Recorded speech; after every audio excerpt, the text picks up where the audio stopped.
Okay, so I think I may have solved the problem.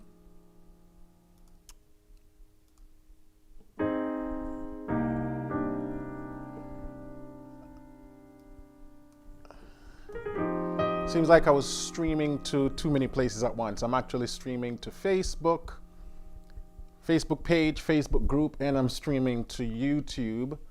I'm using this new platform to do multiple streaming, but it seems for whatever reason, it was creating a lag in the entire interface. So I just removed the Facebook group because no one was joining from there anyways, and that seemed to free up the bandwidth. So we are back in business. All right, so I'm just gonna minimize some of these windows so I can see everything that's going on. By the way, guys, so today is going to be a master class of sort. Going to do some teaching, live teaching. It's been a while since I've done anything like that. And if you look at the top of the comments, the pinned comments, you'll see where I say, click here to download a PDF. So the PDF that I'm going to be working from today, guys can download that if you wanted to review after, which I'm guessing you will, because I sort of compile in that PDF the steps that I'm going to cover today about how to transcribe any song by ear and do so effectively. So what I'll also ask you to do is, if you have any comments regarding the masterclass that we're going to go through today, the teaching, we'll save it for the end. I'm going to do a little Q&A at the end to take questions regarding to the stuff that I'm going to cover today. All right? Because if I try to answer question while doing the masterclass, it might get a little bit chaotic and distracting. All right. Good. Welcome again, everyone. I see that we have, how many people got now? We got, so far, 35 people. And that number, I'm sure, will increase. So I think we can roll with that number for now. So today, the masterclass is going to be about transcription. As you guys, I'm sure you're realizing, transcription is one of the most important skills for anyone who desires to play by ear. And if you're struggling to play by ear, if you're struggling to listen to a song, tell what the chords are, if you're struggling to listen to a song and figure out the chords at your piano, all of that links back to transcription. And so the goal of today's lesson is to give you some tools, practical tips and tools that you can then go and refine. It's important to know that these are tools. So you're not going to walk away from this video and then be able to just transcribe every song. They're tools. You know, if you don't know how to use a chainsaw and I give you the chainsaw, you're going to need to do some practice with that chainsaw before then you can use it to cut down a tree, right? You don't just take it and say, boom. So it's a similar thing. The song that we're going to use as for demonstration today is I'll Be Ready by Yolanda Adams, a beautiful song. For those of you who are over in the membership at pianolessonwithwarren.com, you would be familiar with this song because we actually transcribed that song over there a few weeks ago. And this is one of the things we do over at pianolessonwithwarren.com. We have a weekly transcription class. And at this point, we've gone through 50 different songs.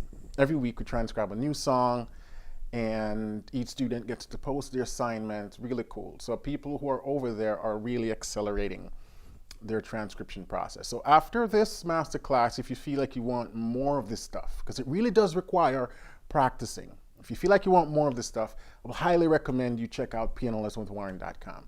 Part of the reason why I play this well and I know all this stuff is I've transcribed hundreds of songs in my lifetime. I think it's safe to say I've probably overshot 1,000. Transcription, right? Transcribe. I didn't learn these songs through scores or through tutorials. I sat at the piano and I figured them out myself. That's transcription.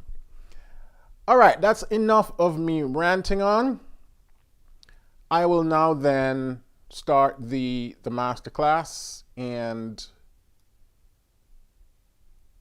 then I'll try to take some questions after that, okay?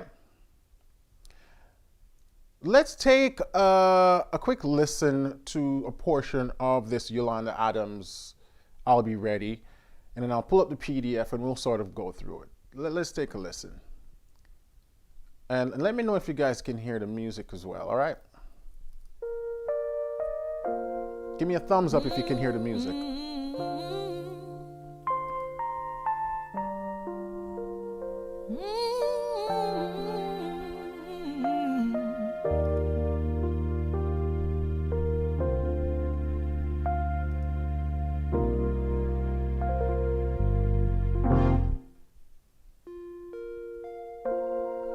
I say a prayer every night.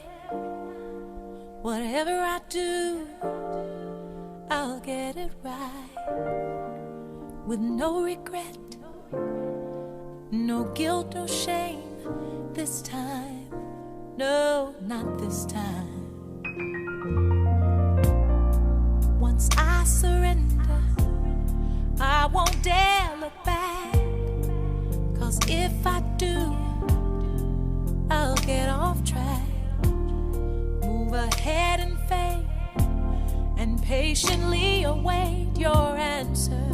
What will it be? Sight beyond what I see. You know what's best for me. Prepare my mind, prepare my heart for whatever comes. I'm gonna be ready, strength to pass any test. I feel like I'm so blessed with you in control. I can't go wrong, 'cause I always know I'm gonna be ready. All right, we'll stop there. I was So that's the Yolanda Adams, I'll Be Ready. Beautiful song. I love that song so much. It's been out for, I don't know, probably 20 years now, if not longer. It's an old song. So we're going to transcribe that today, and then I'm going to walk you through the process of transcription. If you want to take notes, you can take notes. But again, as I mentioned, there's a PDF. It's pinned at the top of the comment thread, and it's also in the description of the video, I believe. Yeah.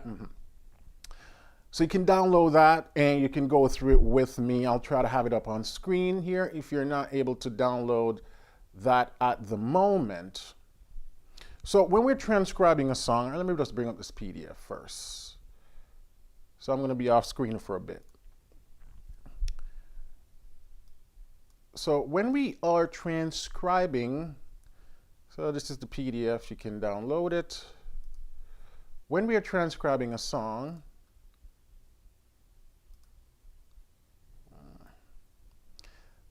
the first thing, so here are some tips that I cover in the PDF. You know, you need a decent, I'm not going to read through everything, I'll just highlight some stuff.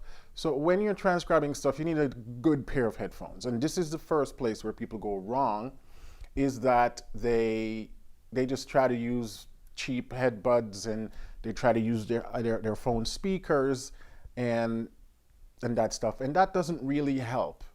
I'm going to see if I can minimize this PDF so at least a portion of me can be on screen still.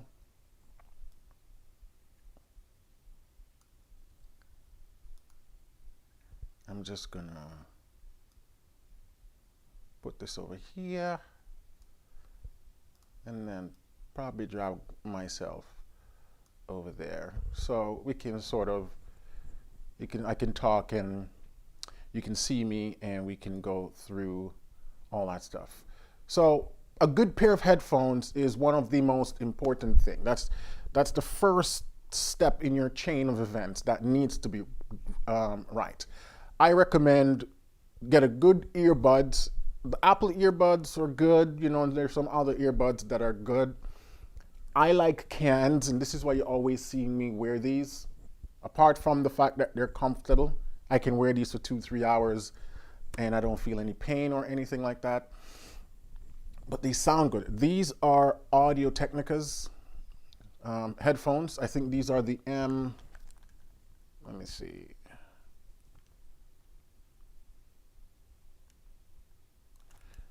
So these are the M60s. But I would say starting from anywhere from M50s and up is a great choice if you decide to go with the Audio Technica headphones. But I like using cans because I hear a lot better, right? So the first step is to really make sure that you get a good pair of headphones. The other step is running the original song and your keyboard through the same audio headphones, right? So right now, my setup, I'm streaming to you guys, but I can hear my piano through my headphones, and I can hear the audio that I'm playing through my headphones. So I can easily pitch match what I'm hearing. Everything is being routed through one system. I got a mixer board right here. There are multiple ways to set this up. I actually do have a video over at pianolessonwithwarren.com. I should probably just upload that video to YouTube as well, because I'm sure it will help you guys, where I walk through how you can, different devices and ways you can set up to ensure your keyboard audio and the track that you're trying to transcribe is coming through the same audio source. Very important. That, when I discovered this process a few years ago, it really enhanced the way I hear, because I was like, man, I can hear everything now. So if I play a chord, I can really tell if something is missing from that chord, or if I have the wrong bass note. Before, I would have to do stuff like this, and I'm playing back from a speaker there, and I'm trying to listen, and the audio sounds different. It's just a lot harder way to do transcription. Number 3 is not always necessary, but if you're new to transcription, I would recommend you implement that. You can slow down the speed of the original song on YouTube. So if you're using a YouTube video, in the YouTube settings, when you click on that gear icon, you can see playback speed and you can slow it down. If you're using a song that's on your device, there are apps now that you can download and import the song and slow it down. But slowing down the song oftentimes are absolutely necessary. When I'm transcribing songs that are very fast and up-tempo, and I need to be able to hear things at a slower pace, I absolutely slow it down to like 75%, and then that helps you to hear more clearly, because sometimes it's not easy to go through stuff at that speed. Down here I have where it says you can also loop sections using your DAW. So if you're, if you use like Logic, Pro Tools, or even GarageBand, you can import the song.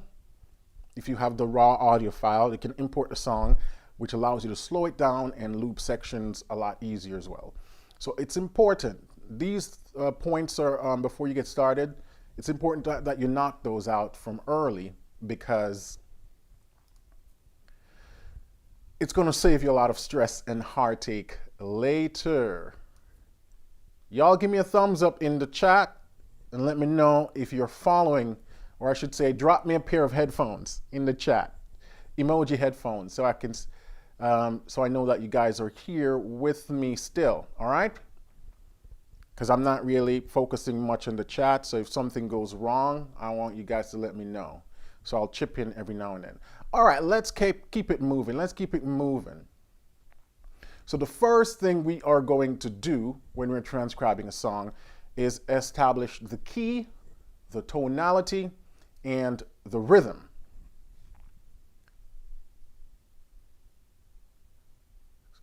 Right here I have, it says 99% of the time the vocalist begins or ends their phrase on the root note. So the best way to find a key is really to look to what the vocal line is singing. You can use this to help to find the key. the first and the last chord, a phrase, right, or a section of the song.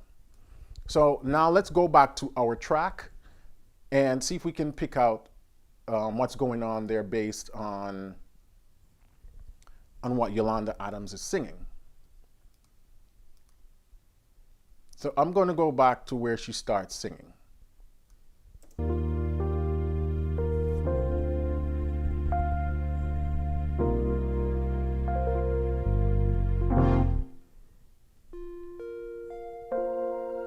I say a prayer every night. So what is that note she's singing? I'll say a prayer.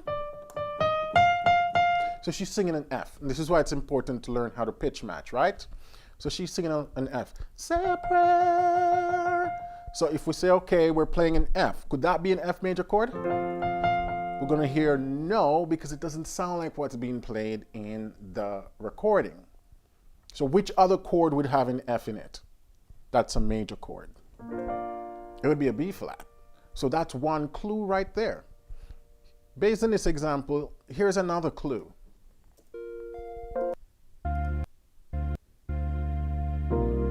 Listen to this little line right here. What are those notes? If you can pick out those notes, it'll help you also to identify the root chord.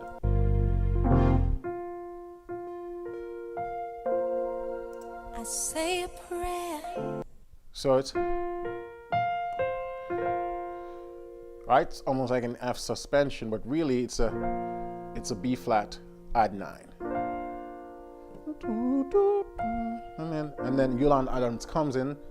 I say a prayer. So right there and there we have our key. We're like, okay, we are in the key of B flat major. We're going to keep going. So now that we've established the key, and I'm going to skip over some of this stuff right here. These are just examples that I was providing in the PDF. Again, you can download that. Now that we have the key, it's important to find now the time signature. And the importance of the time signature is that it helps us to identify where the chord changes are happening, where the phrases are ending, where the beats are, right? So we're trying to find how many beats per measure.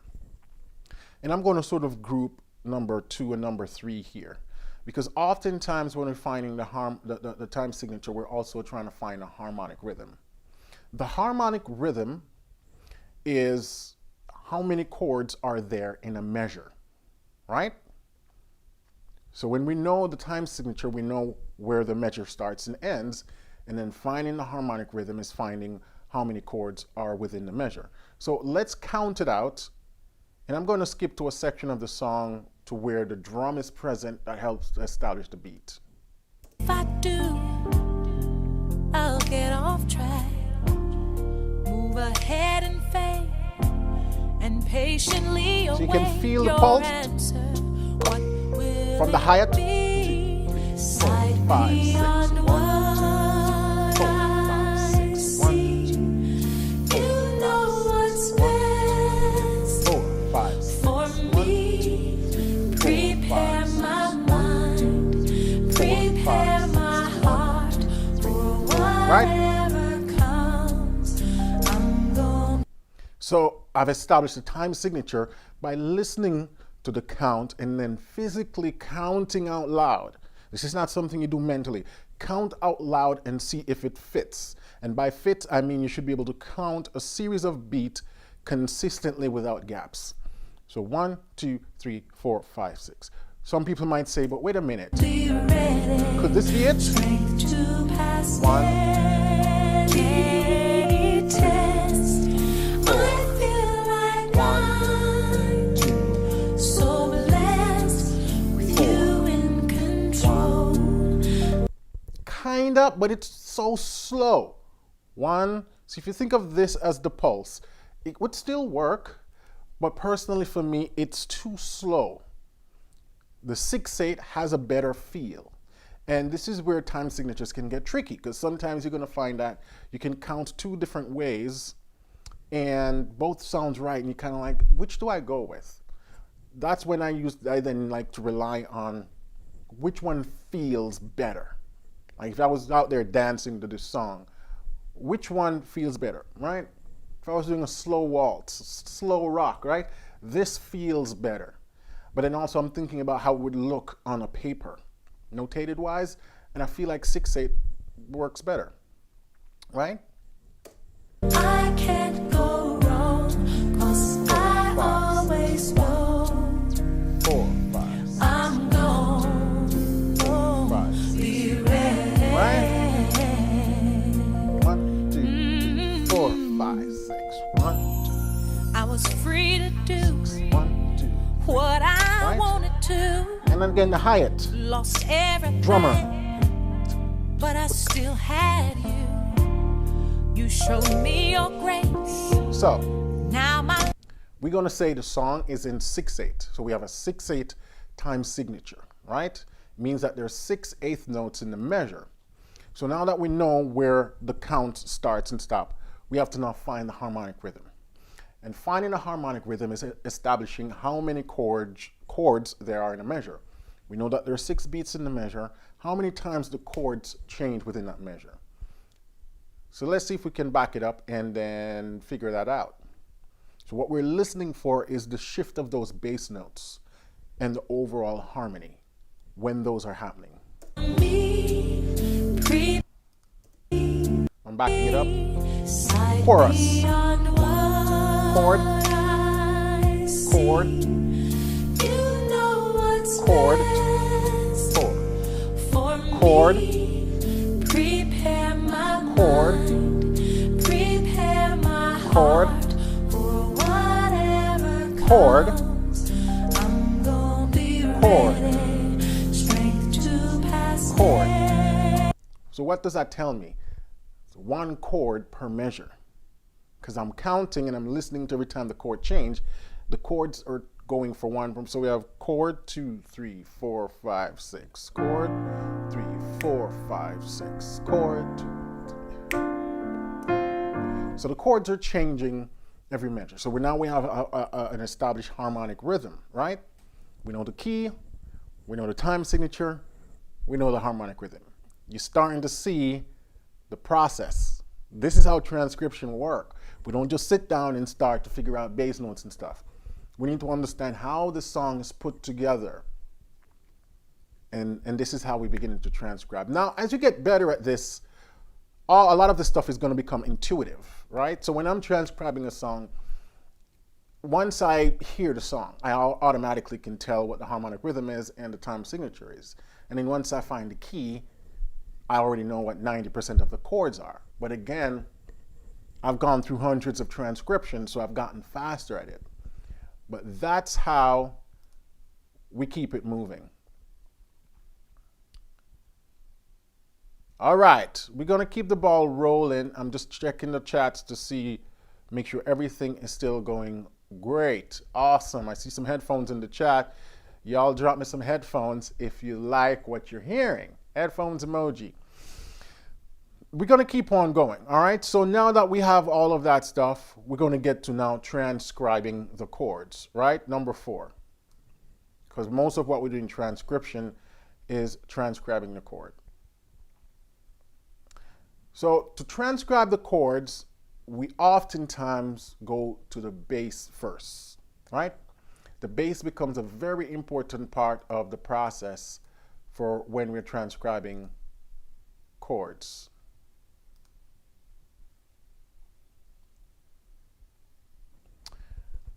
All right, now, pull up this thing right here. So I'm gonna jump to a section of the song to where the band comes in. And we're gonna try to see if we can isolate what that bass note is. So here we go. Shame, 'cause if I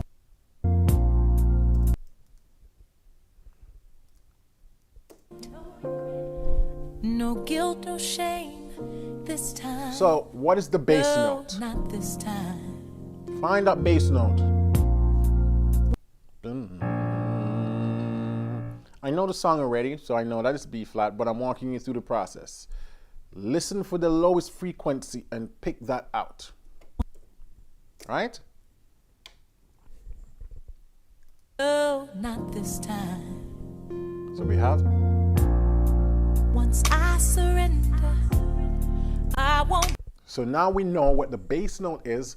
The next step is to then match that bass note to the diatonic chord. And this is why it's important to have some understanding of basic theory, because transcription is half ear training, half theory. So now that I know that the bass note is a B flat, and I know that I'm in the key of B flat, I can assume that it's a B flat major chord. Right? We don't just then assume and leave it there. We assume and then we test. The way we test is to play back the song, play the chord at that moment in time, and see if it matches. And again, another reason why it's important to route your audio and your keyboard through your headset. So when I rewind this, I can hear that, oh, it's a B flat. And I'm just adding the 9. Why? Because pianists always add the 9. Every time we play a major chord, we add that 9. Now, what's the next chord? How do we determine what the next chord is? The bass is going to be important in this case. So where does the bass go after that B flat? This time. So I hear. Once I surrender, I won't dare. So I can hear the bass move up to the D. And then can you play and you listen to make sure it matches? Once I surrender, where does it go after that? Where does it go? I'll get off track. So you realize that transcription is heavily reliant on the bass. Now I'm saying bass, bass, bass, but what if you're transcribing a song that doesn't have a bass guitar? Doesn't matter. What we're referring to when I say the bass is the lowest frequency in the song. So that's what you're listening for. Now, songs that has a bass makes it a lot easier because the bass is usually more pronounced. But in either case, what we're listening for is the lowest frequency. So I know that, okay, bass did that, then it go to here, then it goes to here, then it goes to here, then it goes to here. So what are those chords? We always assume diatonic chords first, and then if it doesn't sound right, we get into step 2. So in this case, if the bass moved from here to here, what's the diatonic chord in the key of B flat with a D? It would be the 3. And I know the 3 is supposed to be minor. What's the diatonic chord that's a G in the key of B flat? It's supposed to be the 6, G minor. What's the diatonic chord of F that's built on F in the key of B flat major? It's F major. And the same thing for E flat. So then we can assume, okay, those are the chords. Let's go back now and test that theory. We always have to test. You can't just assume and leave it there. So let's go back and test this theory. No, not this time. Here we go. Once I surrender, I won't dare look back. Sounds right? 'Cause if I do, I'll get off track. Move ahead. Now you might say, but Warren, I see you putting some other notes up in them chords. How you know which is a 7th and what's not a 7th? So let's start with some ground rules. And I've said this before. In music, and this is true across multiple genres, every time you play a major chord, you can make it into an add 9. Whether or not you think you're hearing it, trust me, it's there. That's just how we play, right? So you play that, add the 9. Doesn't matter what song you're playing. This is an easy way to really start beefing up your playing. Add the 9. Add the 9. The second thing is whenever you play a minor chord, 99.9% of the time, doesn't matter what genre song you're playing, you can make it a 7 chord. Now, if the band you're playing in or the group you're playing in say, don't make it a seventh, then you don't make it a seventh. But you can always assume that these chords are seventh, especially in this sort of like R&B-ish vibe style song. You can assume all them chords either are the odd nines or minor seventh. So when I go to my 3, you see me playing it like that, I'm adding the 7. When I go to my 6, I add it like that. Now we're going to talk about something important as it relates to transcription. Part of how I know when and how to color my chords, like add extended notes, I take my cue from the vocal line. So Yolanda Adams is singing. Let's back it up. Yolanda Adams is... not this time. By the way, I just realized that you guys won't be able to see my chord, so I'm going to remove the PDF a bit so you can just see what's going on with the piano and the chords.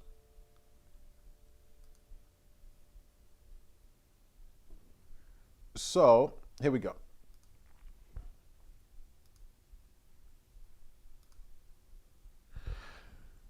Where was I? Yeah, so we can make these all minor chords. And let's take a listen to the vocal line and listen to what she's singing. No guilt, no shame this time. No, not this time. So Once I surrender, I won't dare look back. 'Cause if I do, I'll get off track. Move right? ahead. I'll get off track. So she's doing when I surrender.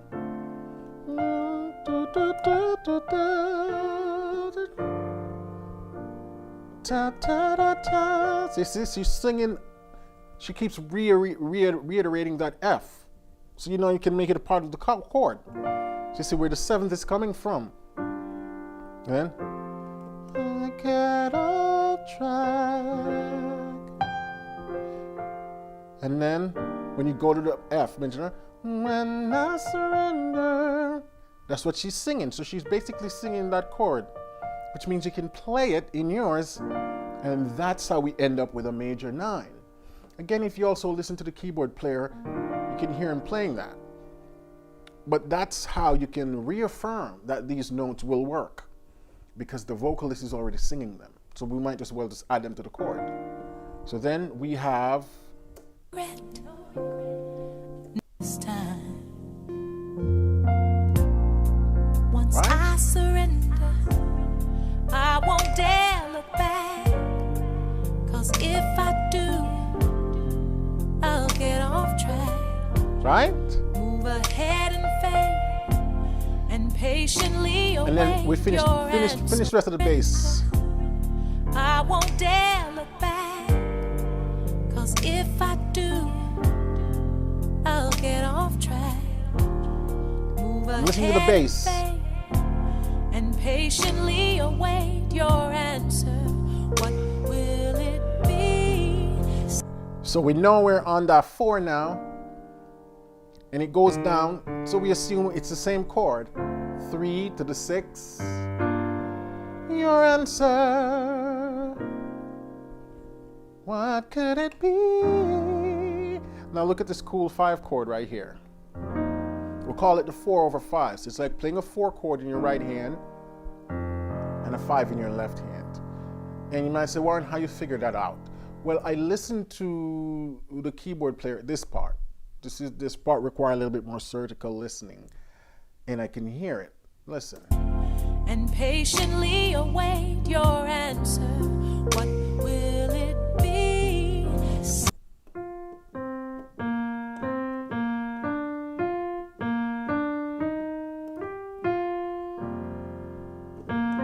So this is what the vocalist sing there. What will it be? What will it be? Right? That's what she's singing. Await your answer. What will it be? So because Beyond what she's also singing, she start her line on that B flat, not on the A. So I said, wait a minute. If she's starting her melody on the B flat, that means it cannot be a straight F chord. So that's what also you can use to confirm that, oh, it's really this chord. What will it be?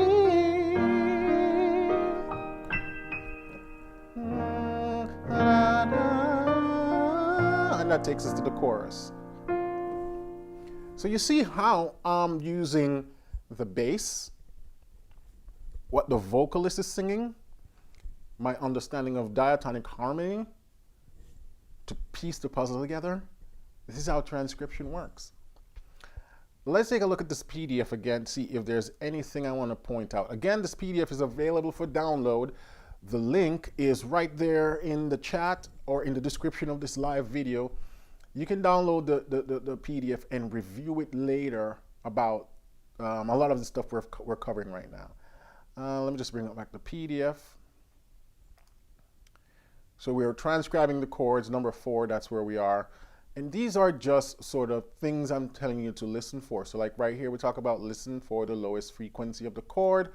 We covered that. If the bass isn't clear, use the melody, right? Listen to the recording and test your bass note against it, right? So again, we always have to test our hypothesis. We can't just assume anything in transcription. All right, let's, and we talk about working on the chord quality, right? So all of this I've covered so far, and the chord quality is the chord major, minor, diminished, augmented. And we talk about the best way to start is to assume everything is diatonic first. And then when you test it, if it doesn't sound right, then you know we're not working with a diatonic chord. And when we get to the bridge of this song, we're going to have an example of that. So all of this, number 5, is talking about the things to keep in mind to help you establish the chord quality. And we talk about here, listen out for 7th chords, add 9 chords, and other extensions. And we talk about listen also to see if the chords change during different sections of the song, because we might have 2 verses, but the second verse might introduce different chords or just change some chords in its entirety. And I believe there's an example here I want to show you. All right, let's go back to the recording, and we're going to continue with the transcription. So we're in the chorus, right? You know what's best for me. Prepare my mind, prepare my heart for whatever comes. I'm gonna be ready, straight to pass any test. So this is chorus.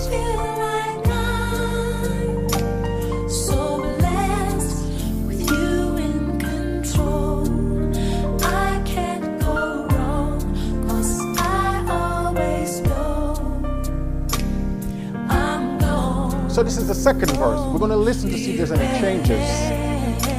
We know the chords now, right? So second verse.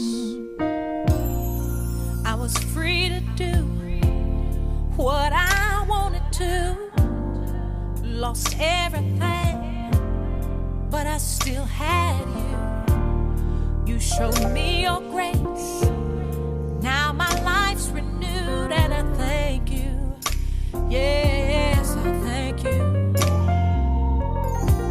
So I'm telling everyone who'll listen, I'll testify about how good you were to me when so-called friends passed me by. You hear that little passing chord right there? That was not in the first verse. So now we got to figure out, what was that? So what we're going to first do, we're going to trace the bass. The clue's always in the bass. Where's the bass going? Let's back it up. Thank you. So I'll tell anyone who'll listen, I'll testify about how good you were to me when so-called friends passed me by. So I could hear that the bass is moving chromatically. It's not moving very far. Now, again, I'm familiar with the song, so I know what was happening. But the first time I was transcribing this, I could hear that, okay, from the F, the bass didn't move that far. And this is where now it's important to listen for directions. Because oftentimes when I'm tracing the bass movement, I'm listening for, is the bass moving up or is it moving down? That's the direction. So in this case, I could hear that from that G, the bass moved down. But it wasn't to the E flat. Why? Because the E flat is the next destination. So then I tried some of the other diatonic tones and I said, no, those are too far from the F. It's something closer. Only logical option is the E. Now, because I know a lot of theory, the minute I see this E introduce, resolving to an E flat, I know I've encountered a tritone substitution. Why? The distance between the E and the F is a tritone. And if their destination is this E flat, then I know what they did was a passing chord. Typically, we would have used a B flat 7 to take you to E flat. But when you substitute a dominant 7, you get a tritone. But then I also then say, could it be a tritone? And then I build out the rest of the chord. And E7, because remember that tritone chords are dominant 7th in nature. And then I played it against the recording and it fits. So let's now try it. Grace. Now my life's renewed and I thank you. Yes, I thank you. So I'll tell anyone who'll listen, I'll testify about how good you were to me when so-called friends passed me by. Good you were to me when so-called friends passed me by. Right? So all I'm just playing, all I'm just playing right there is is this E7 resolving right to the 3 to the 6 to the 5, then the E, resolving to an E flat major 7. Renewed and I thank you. Yes, I thank you. One more time. So I'll tell anyone who'll listen, I'll testify about how good you were to me when so-called friends passed me by. Yes. The fact that you would show somebody so broke down, so much mercy. Chorus again.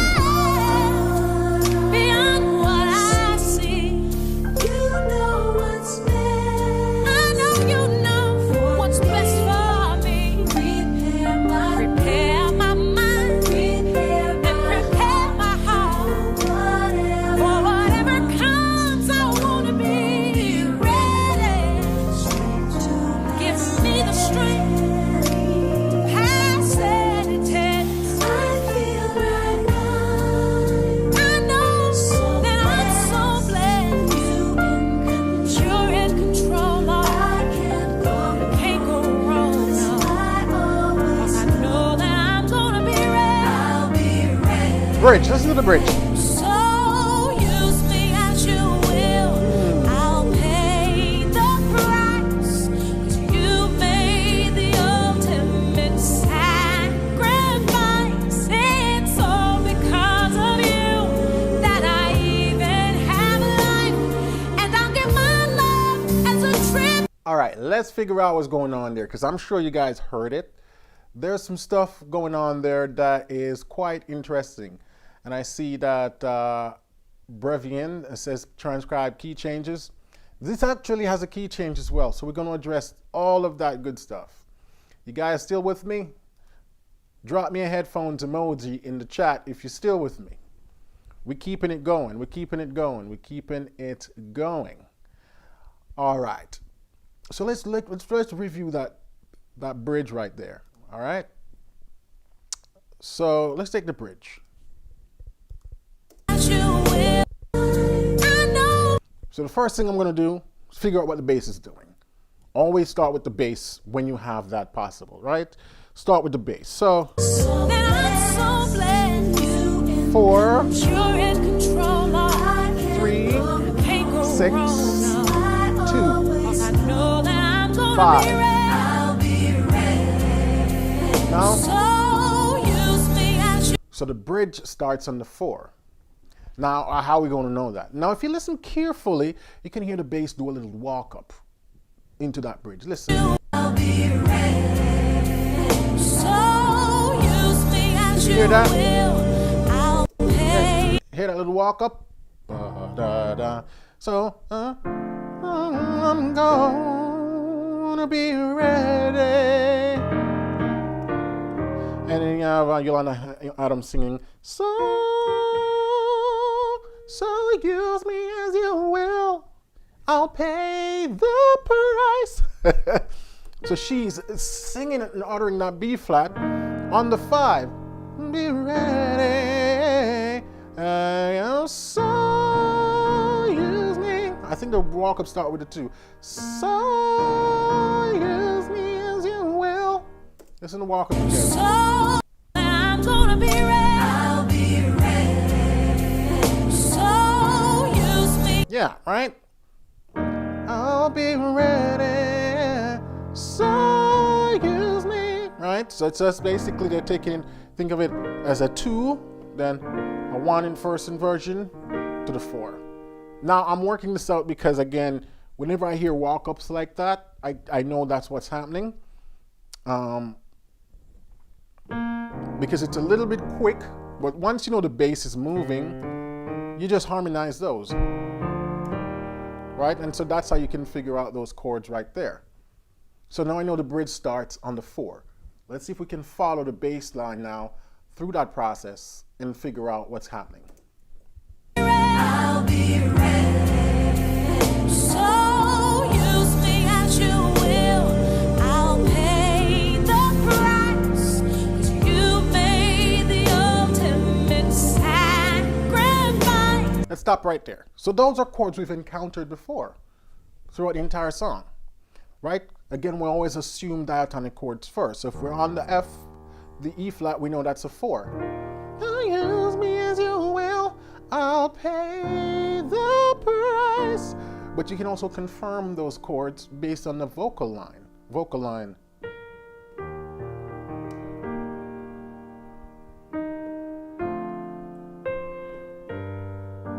Right?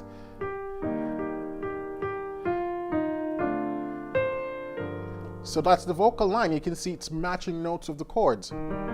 Use me as you will, I'll pay, right? The price. So she's going up to that 7 of that D minor and resolving to the 3rd of that G minor. So you realize you can also use that vocal line to help reinforce that you do have the right chord, because a vocal line must belong to the chords. They must share chord tones. If not, you know you're playing something funny. So we have the bass note. We can confirm with the vocalist, and our theory also confirms that because we're working with diatonic chords. But then they make a change in the song. Let's see if we can pick it up. You made, I'll pay the price. 'Cause you made the Listen now. ultimate sacrifice.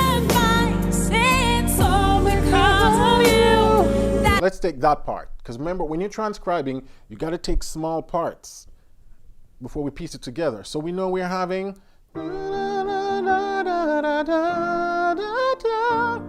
then she sings because of you. So I know that she's singing the G on that strange chord, but I also know it's no longer that E flat, because I can hear the change in harmony. But also if you play an E flat there, you're going to hear that it doesn't sound right. So what is it? The clue is in the bass. Let's see if we can figure out what bass man is doing. sacrifice. It's all because of you that I even have life. And So the bass is playing an E. Again, the way I figured this part out is listening to how close it is to the previous note. Before, we've been doing this E flat, then D to the G to the 6, back to the 4. But then this time, instead of going to the 4, it went sharp 4. So we have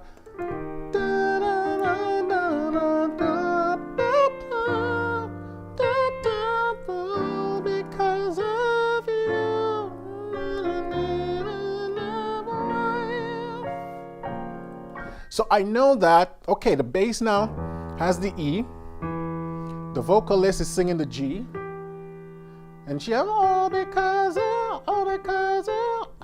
you, because of, all because of. So she's singing these two notes against the E. So what does that form? It's a diminish. So right away when I realized it's a diminish, I also knew it has to be a 7, right? Because we make diminished chord 7s, minor 7, flat 5. When I played that, I could hear that it fits hand in glove with what I'm hearing. Let's play it and see if it works. Right. Right? It works. No, because. So right there we have a minor 7 flat 5, and it's the sharp 4. So right, what? We're out of the key now. How do we know where it's going? This is where theory comes in handy, because I know whenever a diminished chord, a minor 7 flat 5 shows up, it's functioning as a 2, which means the next chord almost undoubtedly will be a 4th up, and that chord is most likely dominant 7th. Now this comes from years of transcription. I see these patterns now. Whenever you have a minor 7 flat 5 show up, you can almost guess with certainty that the next chord is going to be a 4th up, and it's going to be a dominant 7. But again, we have to test it. We can't just leave it like that. So if E, minor 7 flat 5 is the chord, I know the next one, up a 4th, will be an A. Now the reason why I'm playing this as an altered chord is because one, the vocalist is singing the A, no, because of you. And when I play the straight E, it didn't sound right. So I said, what if I raise the 5th? And that gives me a dominant 7 sharp 5, or an augmented 7th. And then I tested it against the recording, and it sounded good. So then we have. To pay the price, 'cause you made the ultimate sacrifice.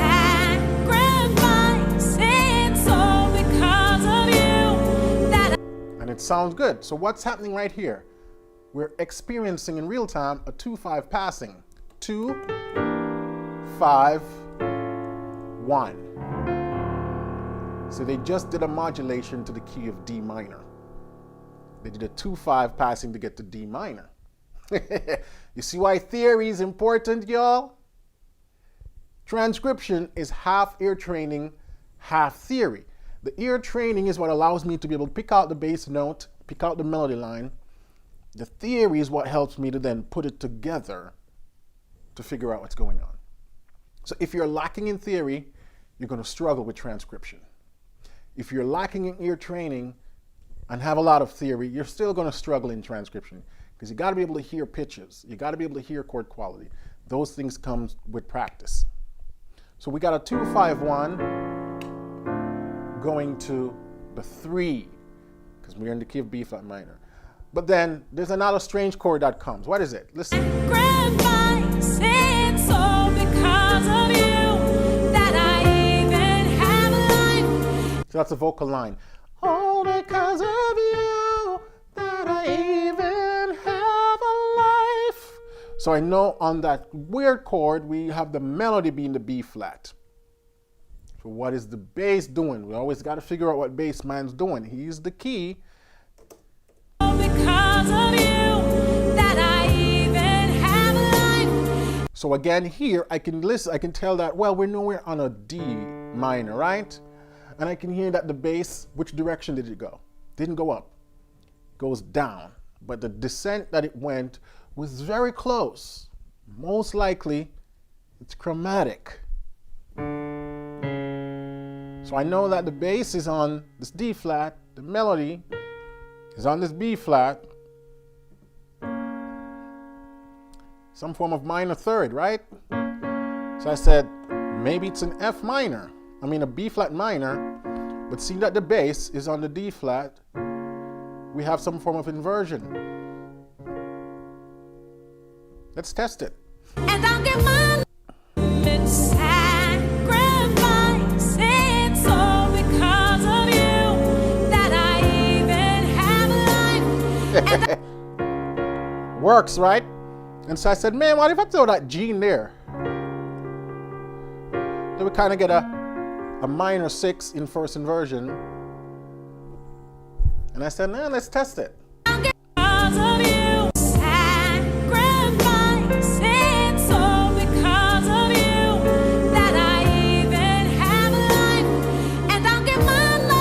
And I can hear the bass descend one more time minor. So I know it's got to be the 2. And I'm putting in that F because I'm hearing that minor 11-ish vibe. Now, it's important to know that a lot of these, what I call surgical listening that I'm doing, I wasn't always able to do this, right? It took time before I'm able to start hearing a lot more of the details. So if you're like, Warren, how do you know that was a minor 11th? This part purely comes from, as my skill developed, I can hear chord quality a lot better. So I can hear that this is not a straight just 2. It's got the 11, right? So listen.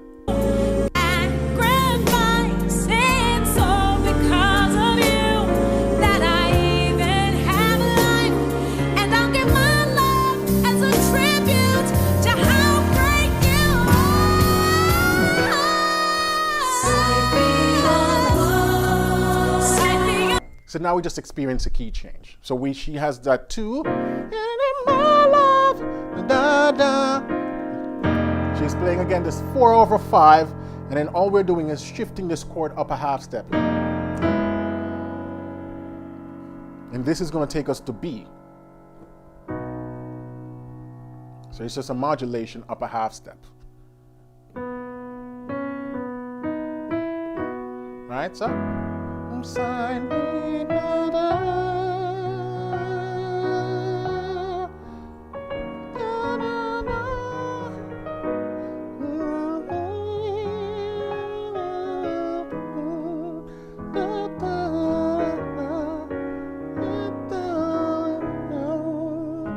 gonna be ready.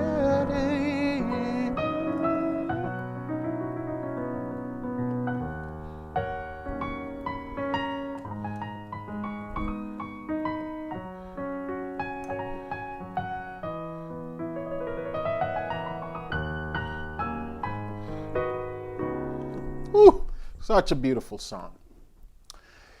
So I know this was kind of like a quick Russian dirty thing, but that's really that's really all to the song. The song continued like that, another chorus in the key of B.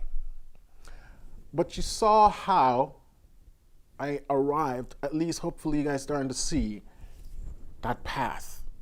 Every song can be broken down like this. Doesn't matter how complex it is, there's a pattern. And like I've mentioned at the beginning of the video, over at pianolessonwithwarren.com, we do weekly transcriptions like this, assignments. And so far we've completed 50 assignments over there. And this is how the students over there are getting better. So if we were to recap, we establish the key of the song, then the time signature, then the harmonic rhythm. And then once we have those, we start to figure out the chords. But we make sure to start to listen to the bass or the lowest frequency first, right? Once we figure out the bass, and we're only working on like 3 to 4 notes at a time. So this is a slow process. In my early days, it wasn't uncommon to spend 3 days transcribing one song and only come up with half of it. That's kind of not so accurate 3 days later.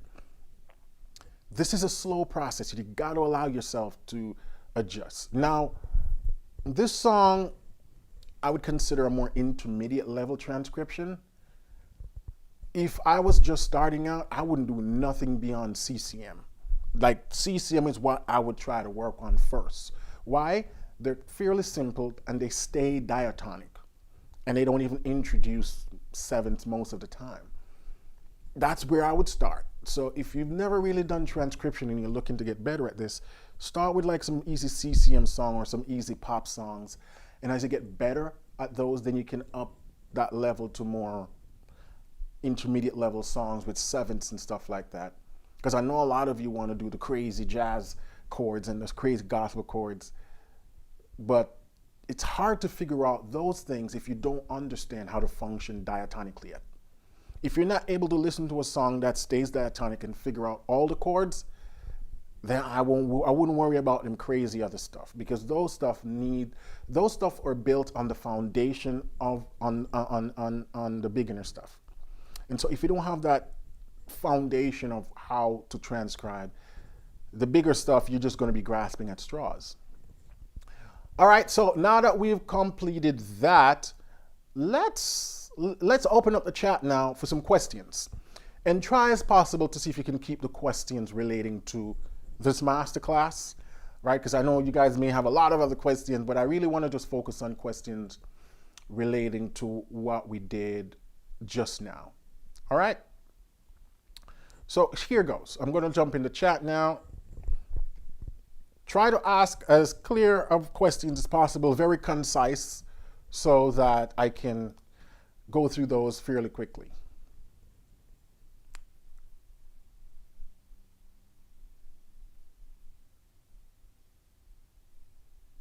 Felix says, and this is not really about the transcription, but I think it's an interesting question for him that I can answer. And he says, how do you sneak a melody in between the chords?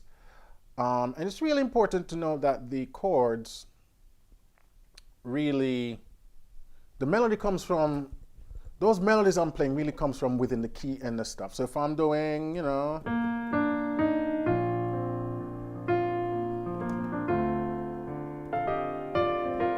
something like that, right?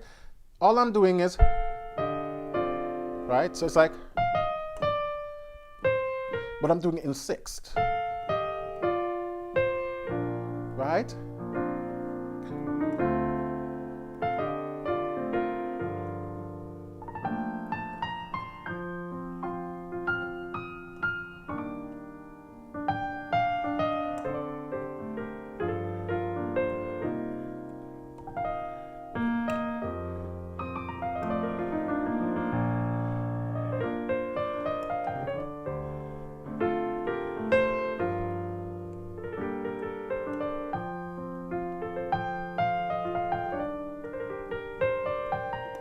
Like even that right there, that's just basically an arpeggiation of the E flat major chord that I'm playing. I'm playing that part of the chord.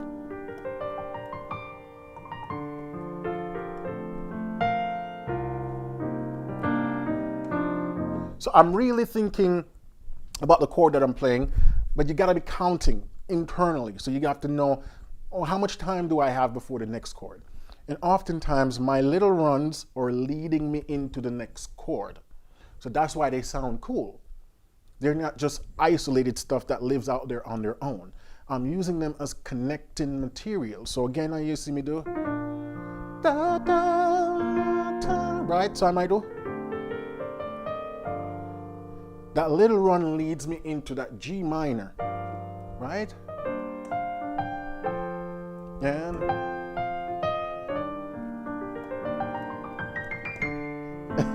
it lead me into that D minor, and I could have landed on any note. Doesn't have to be the C.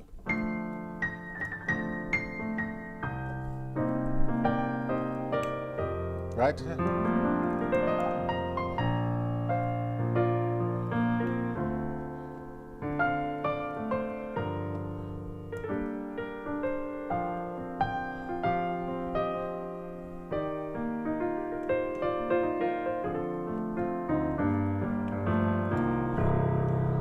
So all of the time, I'm just thinking about the scale, the chord, and the run I'm doing is going to lead me to the next chord. And when you think about it with just those parameters, you realize there's so many avenues to do it, so many notes you can play, different ways you can play the rhythm.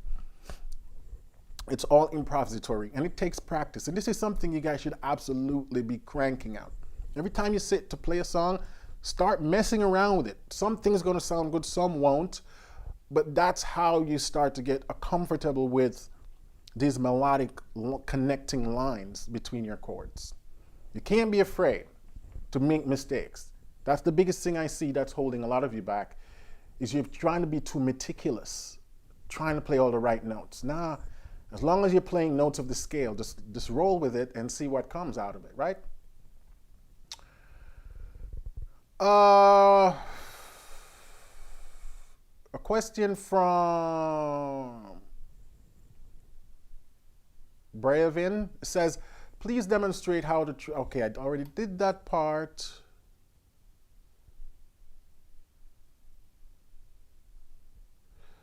Raymond says, can you use a good pair of studio monitors? You can.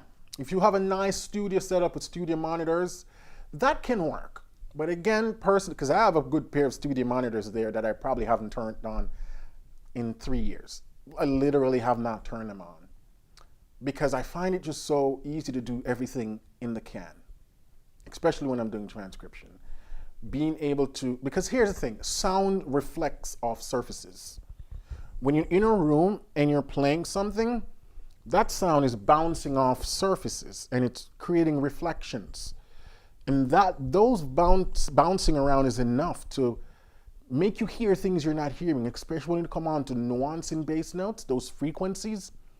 Especially if you have a good system with a strong bass, your tables start vibrating and other stuff. Those can create additional frequencies that makes it hard for you to hear nuance between semitones. My room is not treated, meaning there's no panels on the walls that dampen reflections and stuff like that.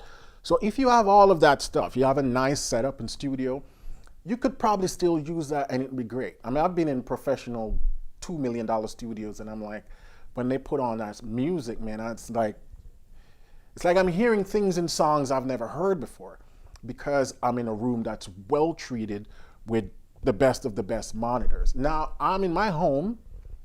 I don't put up any reflective materials on the wall simply because I know that I was going to do everything through my headphones anyway. So I was like, what's the point?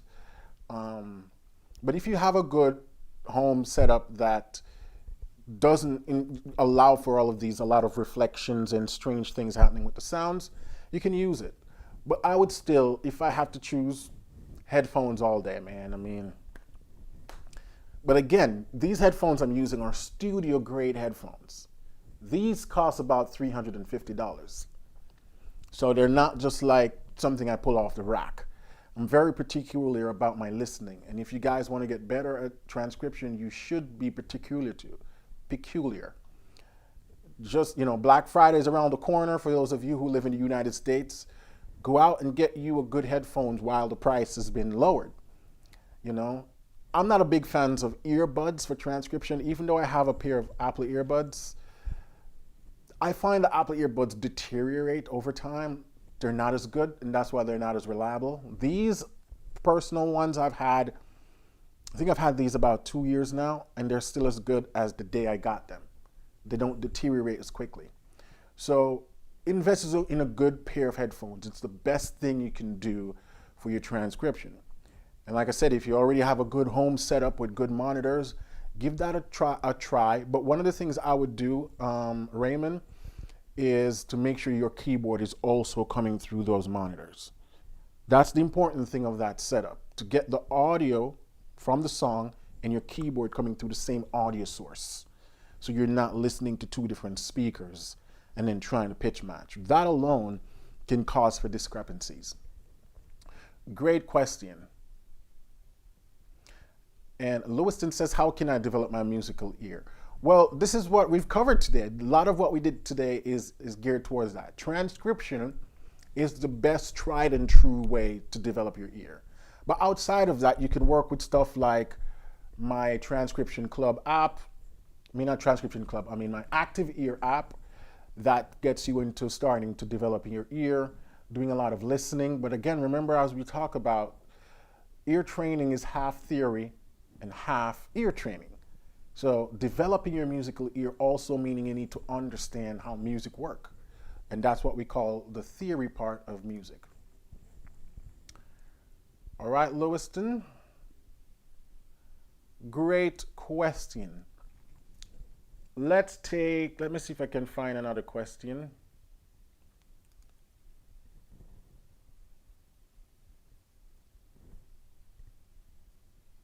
I'm just refreshing some of these things.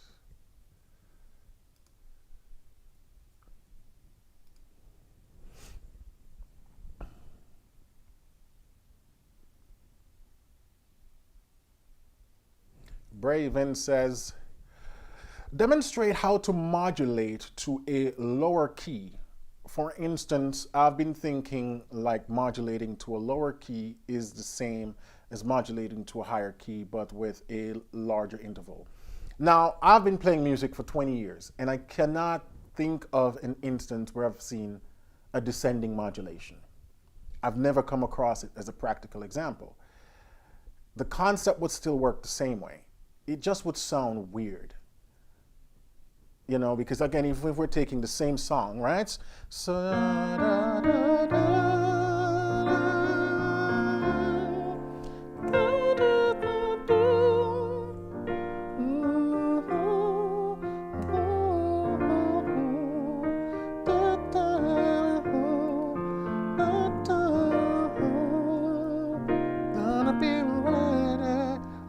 gonna be ready. So what if I want to descend a half step?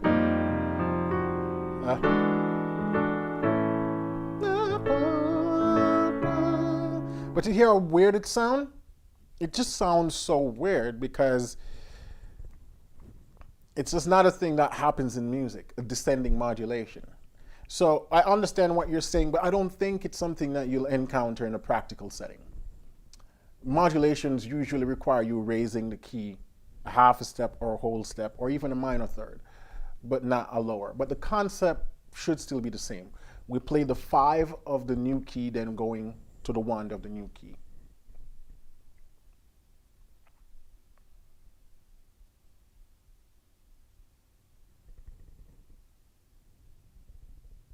So he's saying moving from C to A. It would still be, you see, the strange thing with like moving from a C to A, we need to set it up, because the whole thing about modulation is we need to have a cadence happening into that new key. A cadence is where we have a 5 to 1. So in this example of the Yolanda Adams, you can see we were on the F sharp, the F, then we went up to the F sharp.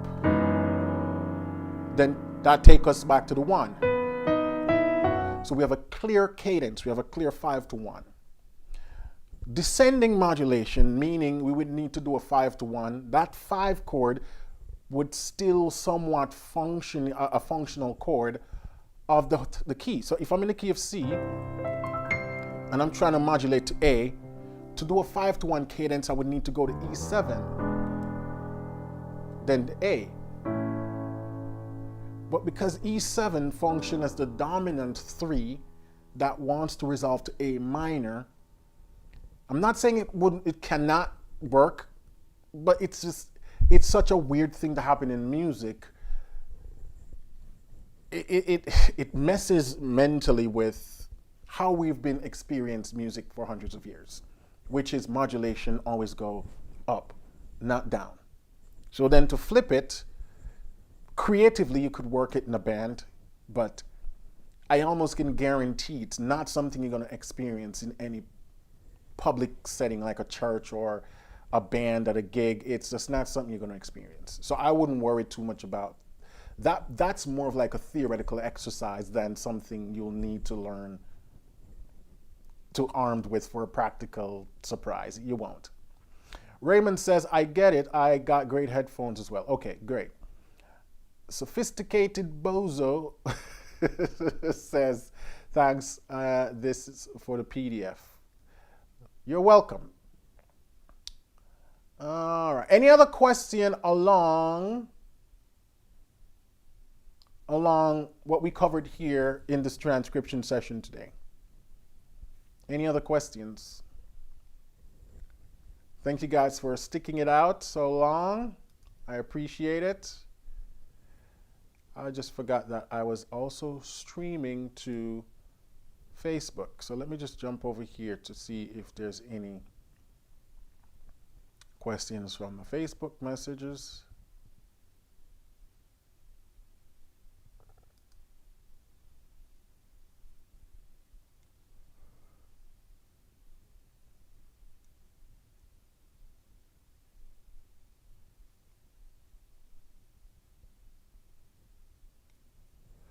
Felix is saying, what if you were to play without singing the melody?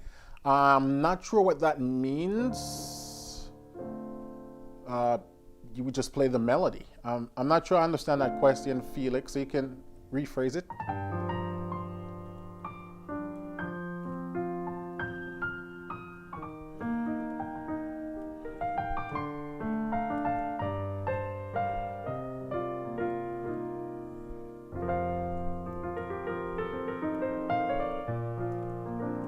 James says, when moving around basic pop music progressions, are there any widely known rules for keeping it more pure rather than jazzy? No thirds in the sixth chord. So if I were to play something poppy, to keep it pure would be simplify the rhythm. Naturally, because a lot of what I play is gospel or R&B or jazzy stuff, my rhythms are generally more complicated or very polyphonic, so to speak, and syncopated. So that would be kind of the first thing to do, is simplify the rhythm, simplify the chord structure, so you can lay off the sevenths and go straight triads. Yeah, that's kind of like the two things I would say. Because pop music has rhythms too. I mean, I'm trying to see if I can think of a song to give you an example, but I don't know a lot of pop songs. But even if I were just to play this regular progression, something more poppy, probably be like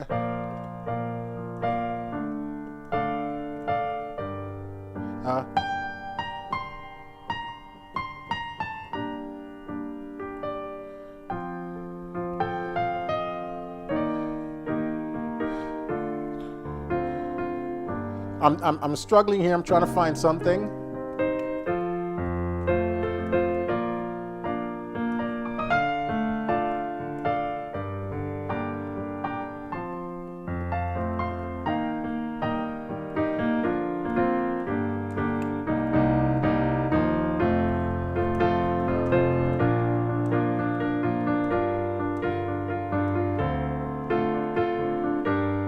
That's like a terrible example, but that's kind of like, without any reference, that's how simple I would keep it. But again, I don't really play pop stuff.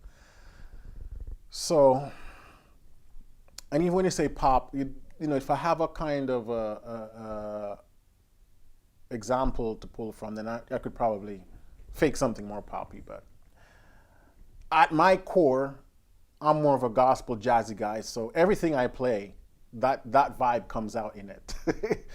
I don't know if that's a good thing or a bad thing, but you know, everything I play has an element of jazzy, gospel-y, bluesy vibe.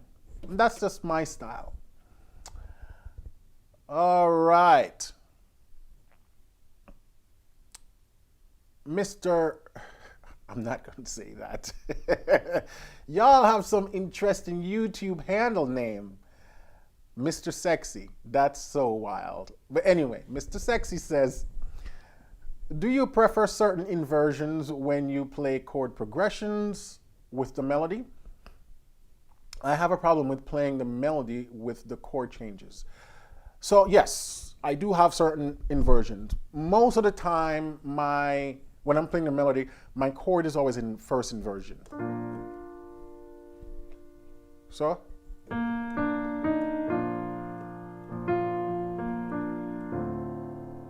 See, first inversion. This is in second inversion because of where the melody falls. The goal when you're playing the melody is that the melody is always on top, so that dictates the inversion of the right hand. The left hand can stay the same throughout.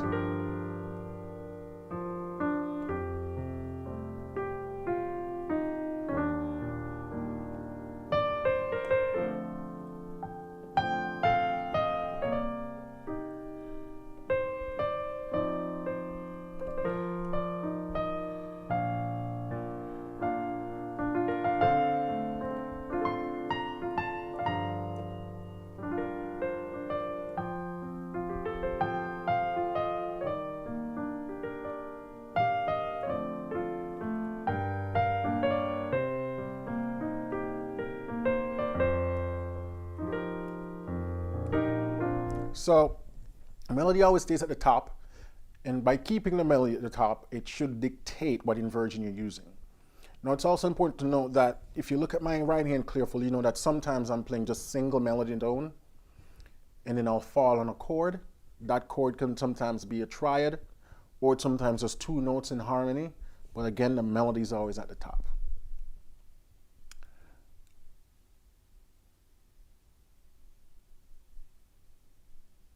Yes, James says nine. I notice you're adding the ninth. It gives it that flavor without going full jazz. Yeah.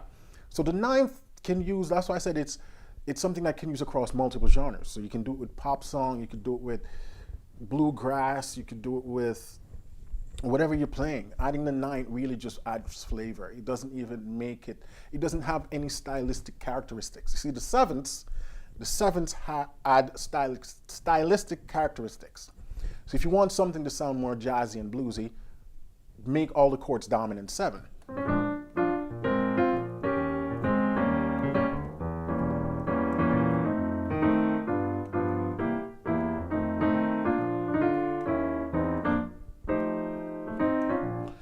If you want something to sound more R&B, more soul, more ballad, make it major 7th.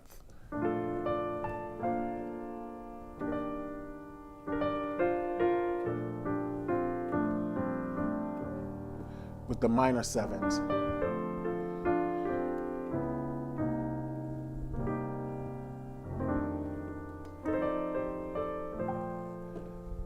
So minor 7s, major 7s, 13th, those are the ballads, the R&B-ish, the soul.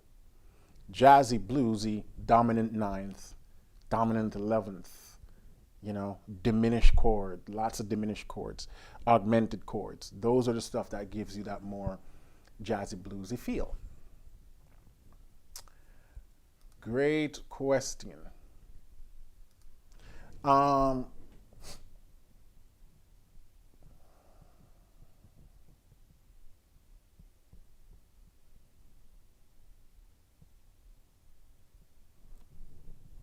Question comes and says, how many years have you been playing piano?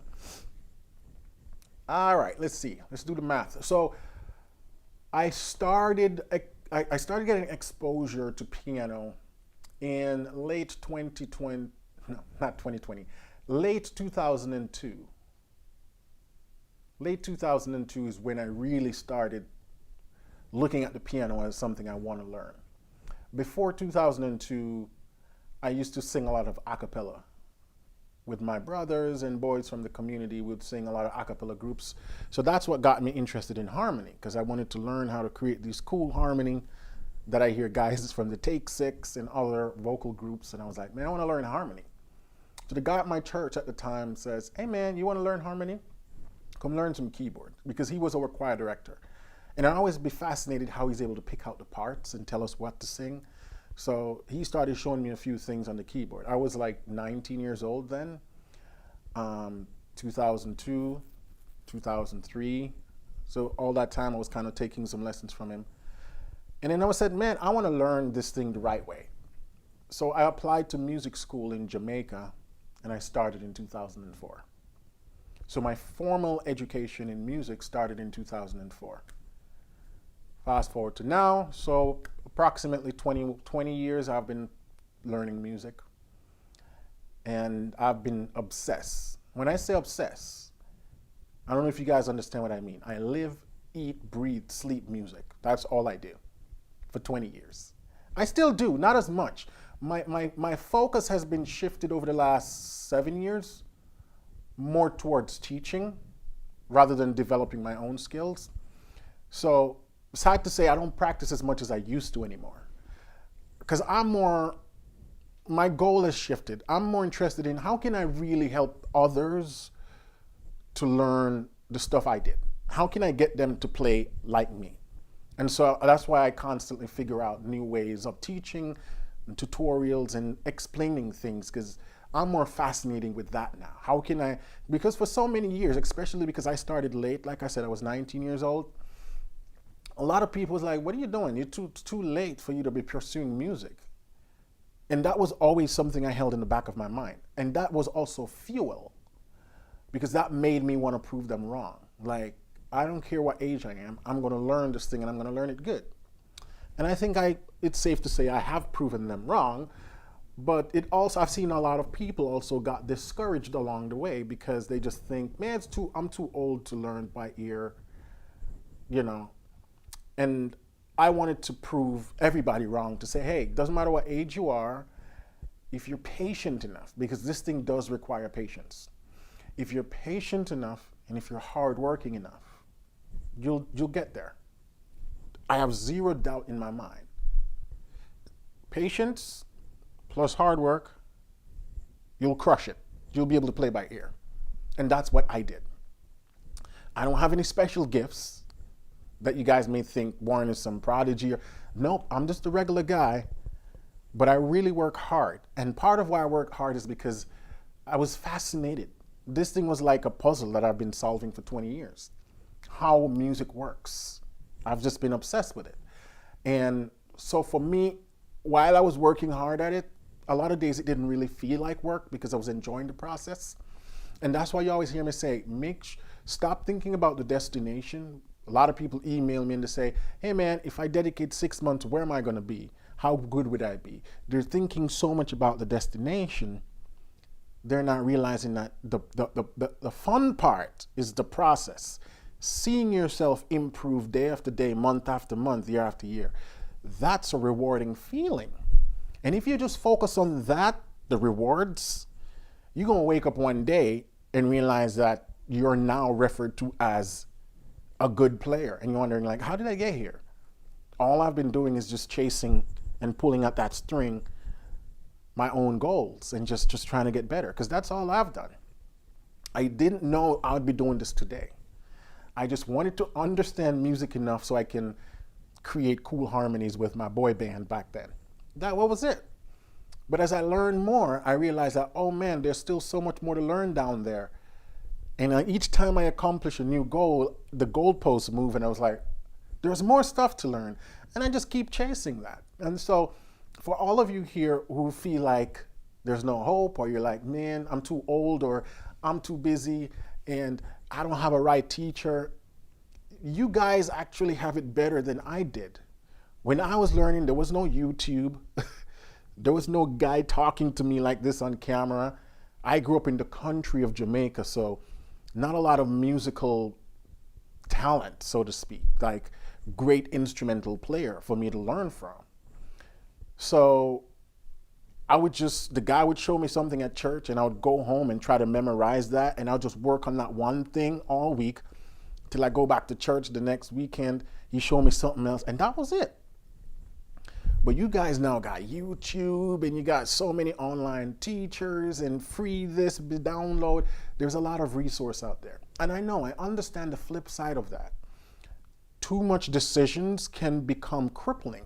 You got 1,001 videos and channels to watch, and you're like, which one is the right one? Just pick one and stick with that one. That's it. I think one of the benefit of learning music the time I did before YouTube was that I didn't have all this distraction. So I only had like one person to learn from. That was it. But now you guys have a lot of people to learn from, and you got a lot of people online telling you that you can master piano in 6 months and 1 month and all of this. It's a lie. It took me 20 years to get to where I am. Now, I'm not saying you're going to take you 20 years, because the stuff I'm doing today, I could play like this 15 years ago, right? But it's definitely going to take you more than a year to see significant changes. So if you can dedicate 1 year of your life with regular, consistent practicing and some tutoring, you'd need tutoring. Why? It's going to save you a lot of mistakes and errors and bad habits and technique. So whether you're getting a tutor online or offline, you get a tutor and dedicate 1 year, and then reevaluate after that 1 year and see where you are. You're going to be further than where you think you would have been. But you got to put in the time. You got to put in the time. And you don't need a lot of time. That's the thing. A lot of y'all think you need 2-3 hours to invest. No, you don't. 20 minutes here, 10 minutes there, half hour here. Little by little, it adds up. You come home, instead of turning on Netflix, take 30 minutes out of that, work on something. It's going to make a big difference. Okay, so I can take a few more questions before I tune off. Let's see.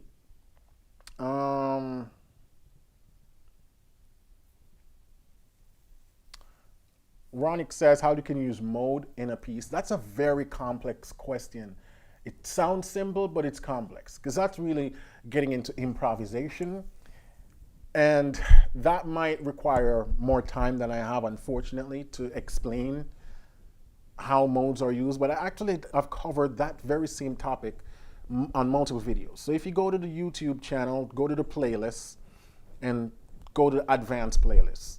My advanced playlist covers a lot of stuff about reharm and modal usage. That would be better than me trying to explain that now, because that would take at least 5 to 10 minutes.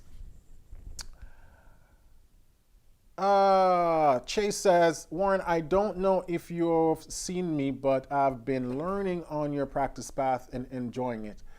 Is there a way to pay for a Zoom call with you? Chase, you know, that's something I used to do back in the day. And by back in the day, I mean like probably 2 years ago. Due to time constraint, I had to discontinue. It's something I'm thinking of bringing back in the future. And like you said, you're in my program. And look out for an email in 2025. That's when I'm thinking about possibly doing something like that.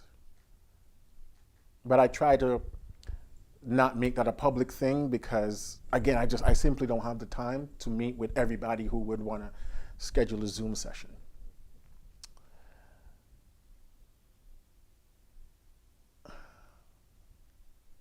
James says it's great that YouTube allows something like a theory chat idea bounce session like this for all of us obsessed harmony phonetics. Aficionado. Yeah, YouTube is awesome. YouTube is great. I mean, it's one of the best invention of the 21st century, or you know, it has really allowed us to learn a lot faster. I mean, I've learned how to build an entire website from YouTube. The website that you all visited, I built that thing. I mean, I have a developer now that make it better because there's a lot more to a proper website than just piecing together something you learn on YouTube. But in my early days, that's what I did. Spent like a month watching a bunch of YouTube videos and figuring out how to build a website. So YouTube is amazing. I'm sure a lot of you guys can attest that you've learned a lot of different skills. So it's amazing. We're definitely living in a very unique time. And that's why I said you guys have it better now, because you can really harvest it and use resources like this to accelerate your process, your growth. Because a lot of things that I had to figure out through a lot of trial and error, you guys can now find a lot of teachers online to simplify that thing for you in 30 minutes and you're good to go. Umberto says, I've been taking your classes forever. Unfortunately, I had to step away for 2 years. And then you said where, and then your message cut off. But yeah, Umberto, I remember you, my brother. I remember you. You know, we're here whenever you're ready to jump back in, man. Sign up.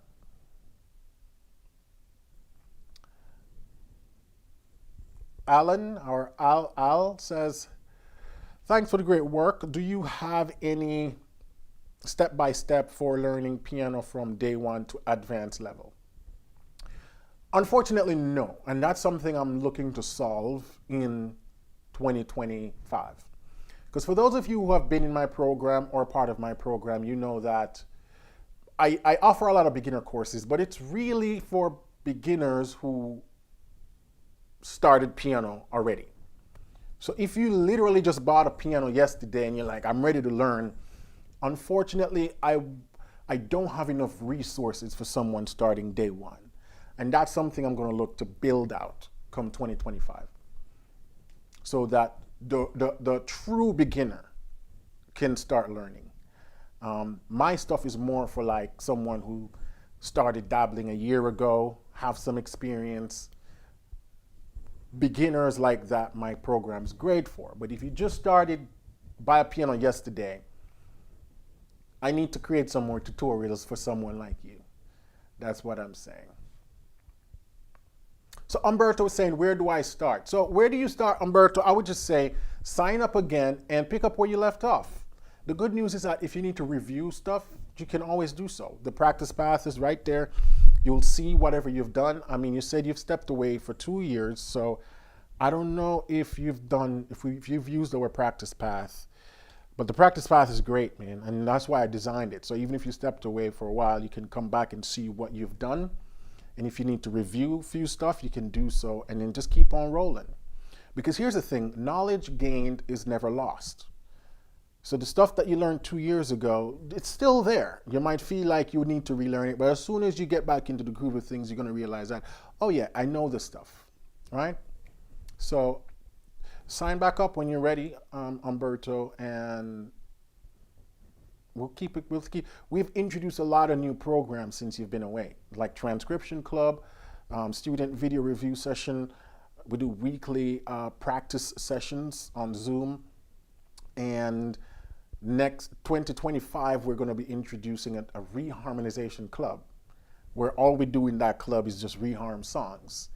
And that's going to be a live interactive thing like this, but over in my membership program, so people can understand how reharmonization works.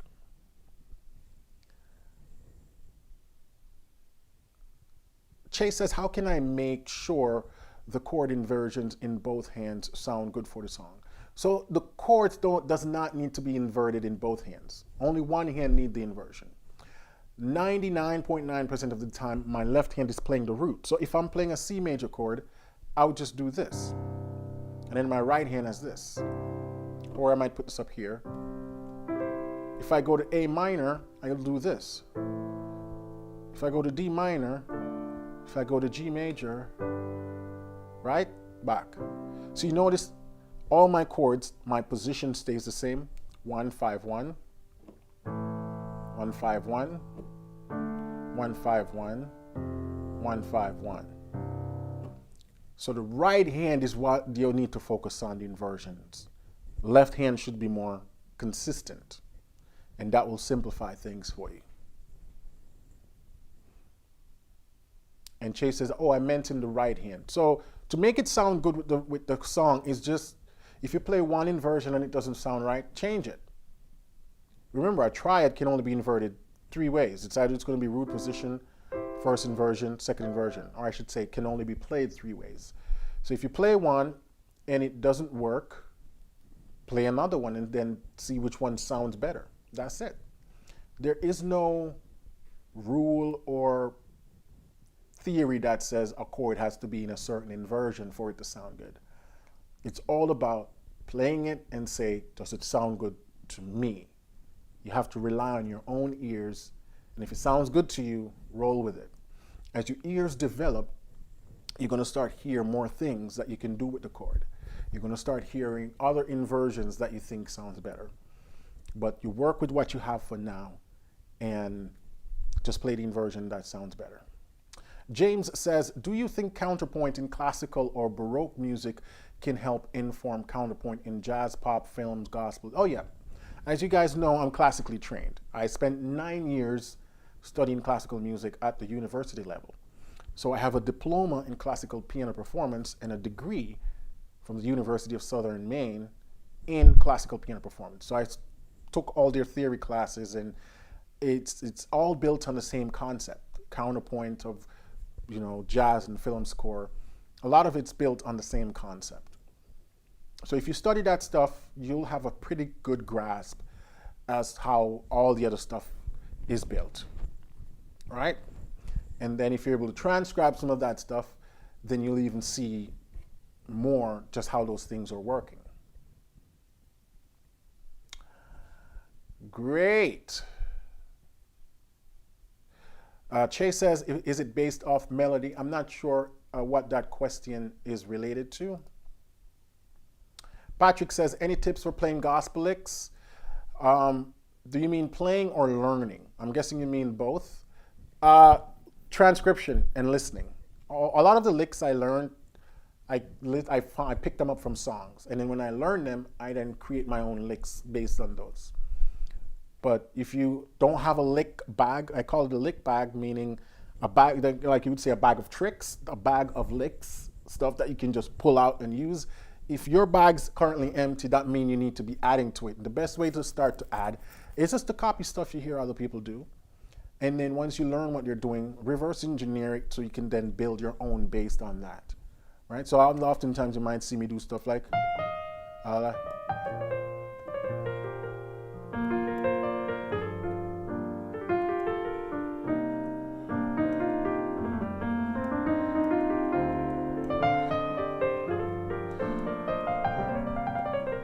all those little things. I never really came up with all of that. Those are sort of like, these have different elements of stuff I've heard before in songs. And I just then add them to my own playing. Another question says, I would like to enter into funk into my piano and introduce funk into my piano playing. Does any of your courses encounter or enter into funk blues? Unfortunately, no. I don't have any content on funk yet. All of these things I'm hoping I can bring on for 2025. And a little sneak peek for those of you who are here.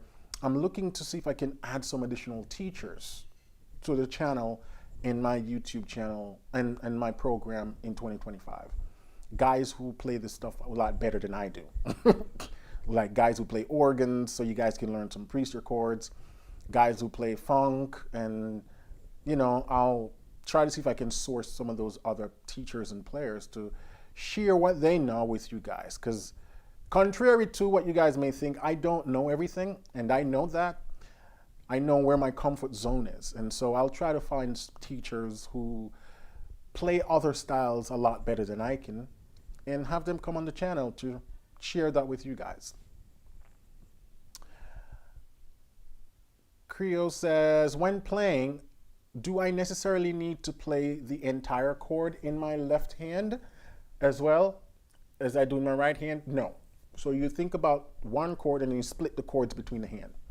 So if I'm playing a C 13th, I'll play it like this. So you notice the chord is split between both hands. In my left hand, I'm playing the root, the 5th, and the 7th. In my right hand, I'm playing the 3rd, the 13th, and the 9th. I'll sometimes double up the 5th. But you split the chords between the hand. That's how you go about doing it. All right, I can take one more question. Praise says, tritone substitution does always resolve in half step below. Yes, sir, that's correct. And I'll take one more question down here. What causes being stuck? I guess you're asking what causes one to be stuck in one level, and that's just a lack of practicing and pushing your boundaries. Remember, if it's not hard, that means you're not doing enough. It's supposed to be hard. It's supposed to be challenging. That's how you know you're constantly stepping outside your comfort zone. And that's how you know you're constantly learning. All right. Unfortunately, guys, I have to stop here for now, but thank you for hanging out with me in this masterclass on transcription. And if you are looking for that PDF, check the description of this video and download it. And that will cover a lot more details about transcription. All right? So until then, keep listening, keep singing, keep practicing, because that's how you'll continue to grow as a musician.